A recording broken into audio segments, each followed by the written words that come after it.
Hello everyone. So for our today's topic, we have implicit differentiation. So for our lesson objectives, we have the following.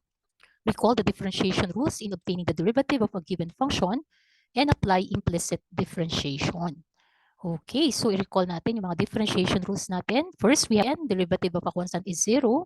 Yung constant multiple rule, if you have a derivative of a constant n a function multiplied by a function, yung constant na to, pwede i-multiply na lang by the derivative of the given function. Okay, so ibig sabihin, parang yung constant pwede natin ilabas and then differentiate the rest of the function.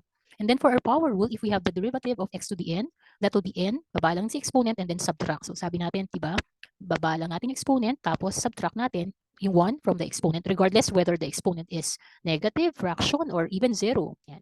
So we have the sum and difference, the sum or difference of their derivatives. Whereas kapag product naman, meron tayong sum of two products. Bali, kung may dalawa kang factors, you copy first the first factor and then differentiate the second. Yun, and then copy, differentiate, plus copy, differentiate. And then for the quotient rule, ito po yung formula natin. No? Given that this is the high, this is the low, it's low the high, meaning derivative of the high, minus high the low, high derivative of the low, over law squared. Low the high minus high the low over law squared. Unahin natin yung law D. Careful because subtraction is not commutative, unlike the addition here. Okay. And then if you have the chain rule, you have first the function. So we first copy the given g of x inside the function given. Tapos saka natin i-differentiate yung inner function, which is the g of x. Okay, so f prime of g of x times g prime of x. And then we have these formulas for the derivatives of trigonometric functions. Derivative of inverse trigonometric functions. Trigo functions starting with letter C, sila yung negative. Yan. Tapos every time you have an angle here, that is still a differentiable function of x or your variable here, no? Yung independent variable natin. Meron pa tayong extra factor here, which is the derivative of that angle with respect to x. Ayan, assuming x is the independent variable. Okay, so we take note of these formulas. Metric functions naman natin, yung mga derivatives nila are all in fraction forms. Okay, mga fraction forms po yan. We take note of those. Tapos, syempre, kapag meron kang differentiable function pa rin, yung ating nandito, nakasama ni arcsine, arctan, or arcsecond, yan, ito mga negative versions lang nasa left side. You have an extra factor, di ba? Yan, kaya meron kang extra factor instead of just 1, meron kang u prime, no, sa taas. Okay, so ayun po yung other notation natin for the inverse trigonometric function. So parang consistently, lahat sila, yung numerator nila is u prime. Yung mga nag-i-start so sila yung mga co-functions na nasa left side. Co-functions, quote-unquote, kasi inverse trig po ito. Anyway, for the derivative of exponential functions, derivative ng e to the x, yan yung favorite natin, is also e to the x. Very good yan. Kapag e to the u, you have this extra factor. Ito yung lumalabas na u prime natin. That's du over d than e. Meron tayong extra factor na ln of that base, so ln of a. Dito nawala yung ln e kasi ln of e is 1. Tapos, same as this one, you have to copy the given. So, ayun yung a to the u, ln a. So, andun pa rin siya. Kaya lang since your exponent here is still a differentiable function of, may lalabas na naman tayo na u prime or du over dx. Okay. Now, for the derivatives of logarithmic functions, we have the following formulas. Yan. So, derivative ng ln x, pansinin po natin ulit, ano, mga fraction forms po yan. Kung ano yung ina-applyan ng ln, lagay lang po sa baba. Tapos, derivative nung nasa baba, siya yung nasa taas. Okay. So, ito, lagay lang siya sa baba, sa denominator. So again, ito yung x. Tapos since you have a base other than e, kasi ditong ina-assume natin na base is e. This is actually log to the base e. So like dun sa exponential function kanina. Tapos ito din, magiging kung gagawin natin tong u na lang, where u is a function of x, differentiable function of x, ito, bali u lang din to, nasa denominator, kasama ni ln of that base a. Factor here, kasi nga differentiable function pa siya, no? So derivative ng function na yon, which can also be denoted as u prime. Okay, so we'll have some examples on our succeeding slides. So doon tayo sa implicit differentiation natin. Okay, so ang first step is to differentiate both sides of the equation with respect to x or the y prime. Note that another notation for dy dx is y prime. Okay, so if we are to differentiate both sides of our equation, take note that this one is a product. No? So we apply here the product rule. Okay, tapos since y is assumed to be a function of x, siyempre, nandito yung parang gagamit tayo ng chain rule. Okay, so this is a product rule po. So you have here 6x. Tapos for here, di ba, product rule. So copy si y. Tapos derivative ng x is just 1. Take note that if I'm differentiating y, I'm getting y prime or dy dx. Di ba, copy. Tapos times the derivative of y. Ano ba yung derivative ng y? Di ba, yun yung y prime. Okay. Tapos same as this one, supposedly, ang derivative lang nito ay negative 4. Pero since y is a differentiable function of x, meron kang y prime na extra factor. Parang yan yung u prime natin sa kanina saan. Ang nangyayari, no? Meron kang nagkakaroon tayo ng extra factor na y prime every time meron tayong dinidifferentiate na ibang variable na dependent sa ating independent variable, which in this case, kakaroon tayo ng extra factor na y prime every time ang dinidifferentiate natin ay si y, ayan, na dependent, ina-assume na dependent kay x. Okay? So ang gagawin natin sa number 2 step is to move all the dy dx terms or the y prime terms to the left side and all the other terms to the right side. So pagsama, we move this term to this side. Okay? So magiging negative xy prime, diba? This one will become negative plus 4y prime and then this one becomes negative. This one, negative siya dito. So sa kabila, magiging positive. Okay, so next step is to factor out the dy over dx or the y prime. So factoring po tayo. Step 1, we're done with the differentiation process. Yan yung calculus process tapos na dapat natin sa step 1. Tapos for steps 2 to 4, algebraic process na po. Okay, so we factor the y prime minus x. Yan, factoring lang po yan. And then number 4 will be solve for dy over dx by dividing. So anong i-divide natin? This expression on the right side with this factor here. Okay? This automatically becomes our divisor, the cofactor of y prime. Okay? So we have this as our derivative. Yan. So bali, ang ginawa natin, minultiply na lang natin by negative 1, yung both numerator and denominator para mas maging pleasing to the eyes. This one became 6x minus 4. Ayan. Para yung leading terms natin will be positive. Okay? So ayan po, that will be our y prime. Okay? What if we don't apply implicit differentiation? Paano kung ayoko mag-apply ng factoring? So isi-simplify muna natin. Gusto natin palabasin y equal to something. So gawin natin, i-combine muna natin yung terms with y. So we will have 3x squared equal to xy minus 4y. Then we factor the y here. That will become y quantity x minus 4. So therefore, yung y natin will be equal to, if we isolate this one, we divide both sides by this factor. So y will be equal to 3x. So, pag dinifferentiate natin to, we'll be applying the quotient rule, di ba? Na-isolate na natin yung y, pwede na tayo mag-differentiate ng normal differentiation that we've been doing, okay? So, using the quotient rule for this, we will have this one. Gamit tayo ng, i-differentiate muna natin yung numerator, lalagay na lang natin siya sa formula. Ito ang derivative niya is 6x, ito ang derivative niya ay 1, okay? Take note, 6x over 1 is not the derivative of this quotient, okay? Ayan, so ano ba yung quotient rule natin, di ba?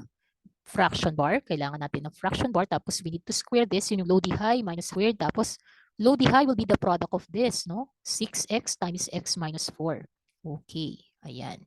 So pwede nating applyan niya ng distributive property. That will become 6x squared minus 24x minus, which is 3x squared. Yun ang kagandahan kapag nakuha na natin siya. Para ka lang nagko-cross multiply when you get the numerator for your derivative. Diba? So again, this is just 6x squared minus 24x. That will become 3x squared minus 24x all over x minus 4, the quantity squared. Ayan. Okay, so ayun, nakuha pa rin natin yung derivative na y prime even without going through implicit differentiation. Okay. So, are the derivatives the same? Bakit parang magkaiba yata? Teka lang. Bakit nung nag-apply tayo ng implicit differentiation, we were able to get this? Tapos ito yung, ito yung nakuha nating derivative nung di tayo nag-apply. Di ba dapat parehas lang, no? So, anyway, this one has a y. So, we take note that we can actually transform this to this form here, okay? Di ba may y siya? And what is the y actually? The y is actually this quotient. So, we can, even if we replace our y by the expression that we obtain, an expression like this, no? Ayan. Tapos we make this similar fractions. Ayan, by multiplying this 6x here by x minus 4 over x minus 4. Ayan. That will become like this one. So again, mag-apply tayo ng distributive property. This is 6x squared minus 24x. Parang ito din, oh. Diba? Tapos, ayun si minus 3x squared. So ayun siya. And then, so eventually, magiging equal silang dalawa. Ayan. So from here, using this transformation, mapapatunayan natin na mag-equal din yung ating na-obtain na y prime. Okay. So, ganun naman pala, di wag na lang mag-apply ng implicit differentiation. Pero, it's not always the case. Lahat ng mga given na equations ay kayang i-isolate yung y conveniently. Like in this case, it's not easy to isolate the y. No? Magkakaroon pa tayo ng radical. So, it's easier if we just apply implicit differentiation. Napakadali lang po. Okay? Basta tatandaan lang natin, every time we're differentiating a term or a factor involving y, lalagyan lang natin ng extra factor na y prime. Parang yun yung ating pinaka-chain rule na meron ka pang supposedly different of the equation with respect to x. This one will be 2x. Ito supposedly 2y lang. Yan. Pero meron kang extra factor na y prime tapos constant 0. Okay? Tapos we move all the sides. So ito, iwan natin dito sa left side and move this to the other side. Okay? So magiging ganito na siya. Okay? And then, medyo hindi natin problema yung factoring, no? So, naka-discount na tayo sa step 3. Yan, wala na tayo masyadong ipa-factor kasi this is just a one-term expression. So, punta na tayo sa step 4. Naka-discount tayo sa step 3. We can now divide both sides by 2y para ma-obtain na natin. Sabi natin, automatically yung kasamahan will have negative 2x over 2y, and then we can cancel the 2's so that this becomes negative x over y. Ayun, so ganun lang pala, no? Ang ating implicit. O di ba mas madali kaysa magpakahirap tayo na y equal to may square root ka pa, no? Okay, so that's it. Now for this one, o lalo na dito, mas mahirap i-isolate yung y prime natin, di ba? O yung y na variable, okay? Mas mahirap yun. So it's easy to apply implicit differentiation. Yan, para makuha natin yung y prime. So step 1, differentiate both sides. So sa left side, we'll have e to the x minus sine y. Pero may y prime tayo dito. Dito magkakaroon din tayo ng y prime, okay? So that will be e to the x. Yeah, sorry for that. E to the x minus sine y times y prime. Tapos for the right side, that will be 5 to the x, ln 5, plus 5y to the fourth. Pero may extra factor. Number 2 step. Yan. Combine these two terms together. Okay. Yun. Tapos, yung dalawang, ito naman yung magsasama. Yung walang y prime, sila naman yung magkasama. Okay. So we have negative sine y, y prime, plus 5, magiging minus, no? Magiging minus 5y to the fourth. Okay. And then for number 3 step, we isolate the y prime by factoring it first. No? Factor out muna natin siya. Okay. So labas si y prime, magiging negative of sine y minus 5y to the fourth equals 5 to the x ln 5 minus e to the x. We can actually multiply both sides by negative 1 para maging ito yung positive e to the x minus 5 to the x ln 5. And then both of these terms will be positive. Okay. By multiplying both sides by negative 1. So anyway, for number 4, ito pa rin yung magiging divisor if you continued na lang with this step.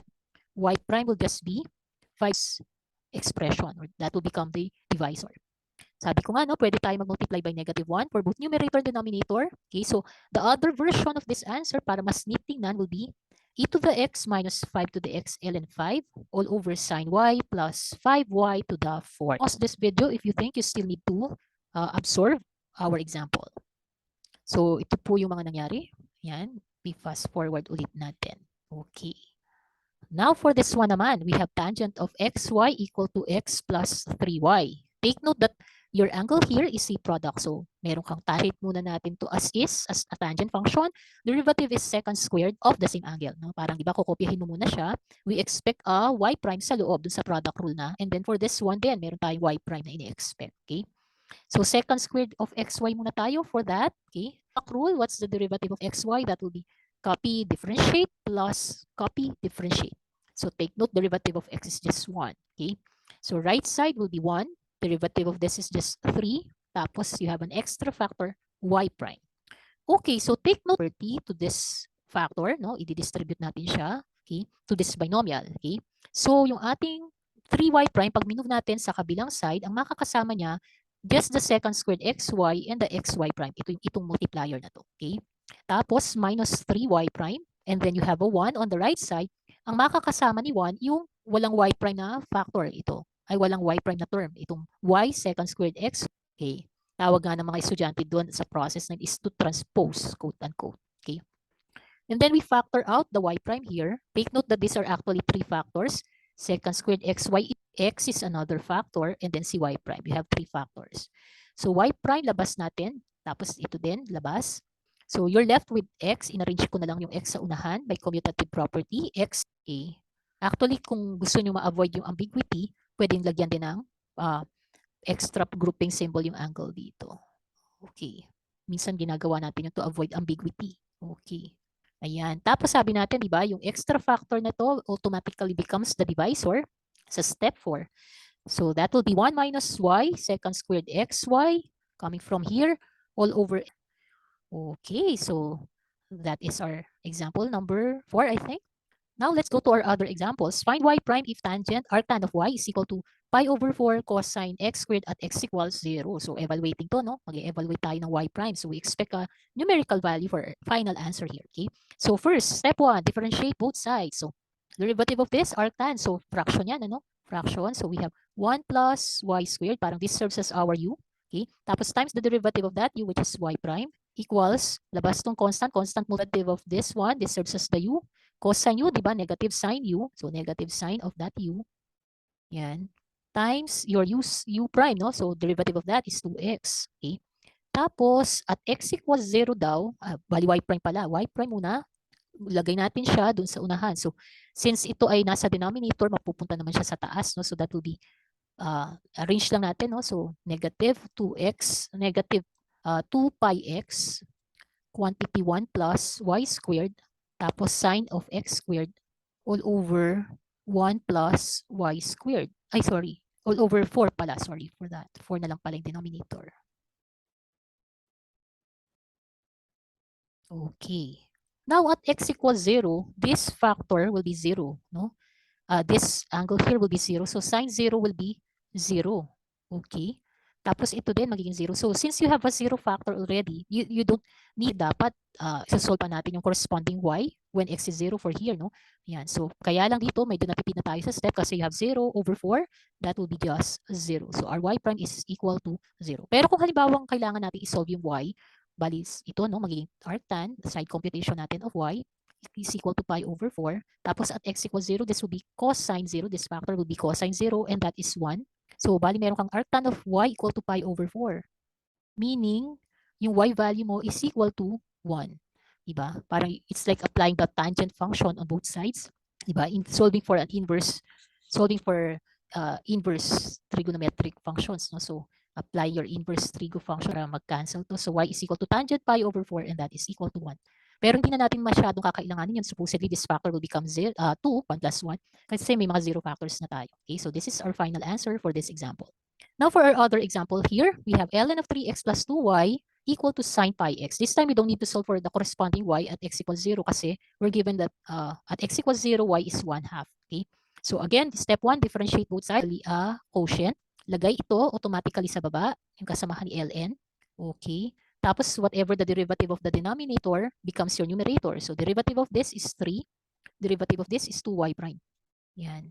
Tapos sa kabila naman, you have a sine function here. Derivative is cosine of pi x. Tapos derivative of pi x is just pi. Okay? So you actually have two similar fractions here. This is your other function, other fraction. Tapos ito yung isang fraction mo. So ititira na lang natin si 2y prime over 3x plus 2y. Tapos sa kabila, yung pi, arrange natin, cosine of pi x.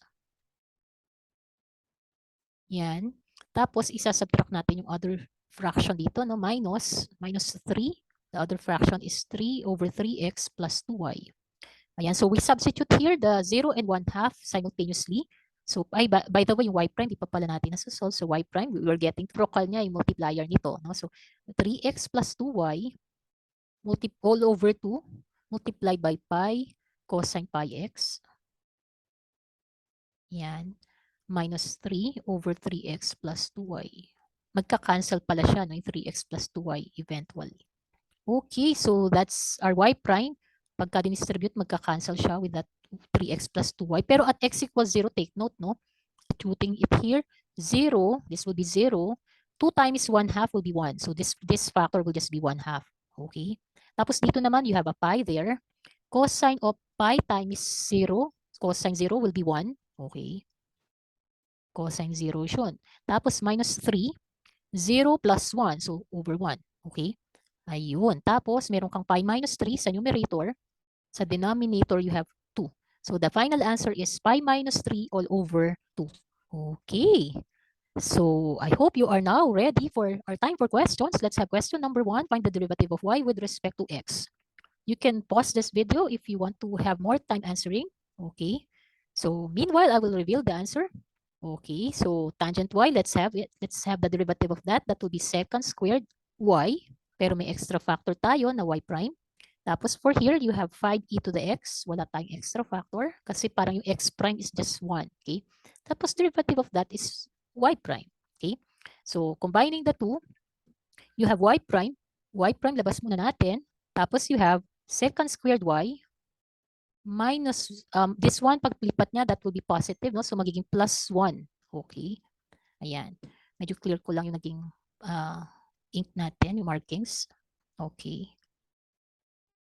Tapos, secant squared y plus 1. Tapos dito, meron kang 5e to the x. So, your y prime finally will be 5e to the x all over 1 plus secant squared y. Okay, or secant squared y plus 1. So, that becomes your y prime. Okay, now let's go to number 2.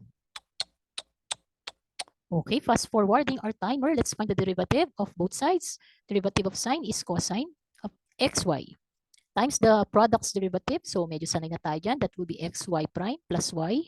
Tapos sa kabila, we have 3. Tapos ito by distributive property. Meron kang dalawang terms. Isang may y prime, isang wala. Okay? So yung may y prime si x cosine xy. Yan. Yan yung may y prime. Tapos dito naman minus 2 y prime. Sa kabila, matitira yung 3 minus, this one will be minus y cosine xy. Okay? Tapos pag nilabas natin si y prime, labas natin siya, step number 3, y prime cos x cosine xy here, minus 2. Tapos dito meron kang 3 minus y cosine xy. So ang ating y prime will just be equal to 3 minus y cosine xy all over x cosine xy minus 2. Yan. Another version of this answer will be y cosine xy, yung baliktad version, y cosine xy minus 3 all over 2 minus x cosine xy. Yan. Just make sure that if you multiply the numerator by negative 1, you do the same thing with the. Find the slope of the tangent line to the curve 10 sine y equal to e to the x plus 4 at the point 0 pi over 6. Okay, fast forwarding our timer. Ano nga ba itong slope of the tangent line? Bakit may ganun? Okay, actually, this is just the derivative. Sabi natin, di ba, this phrase here, slope of the tangent line, is actually just synonymous to y, find y prime. Okay, yung slope of the tangent line, sabi natin, di ba, it's just equal to the derivative of the function at a particular point. So, ito yun. No? So, 10 sine y derivative nga, that will be 10 cos sine y. Tapos, meron tayong extra factor na y prime. Sa kabila, e to the x plus 0. Ayan. So, ang y prime natin will just be equal to e to the x over 10 cosine y. Ayan. So, at this point where x equals 0, this will be e to the 0 tapos 10 cosine of pi over 6. Okay? So, e to the 0 is 1. Tapos, meron kang 10. Cosine pi over 6 is square. So, 1 over 5 square root of 3, pag ni-rationalize natin, that will be square root of 3 over 15. And that becomes our final answer. Okay, that's it for number 3. Hope you got 3 out of 3 in this set of exercises. So to end our presentation, love challenges, be intrigued by mistakes, enjoy effort, and keep on learning.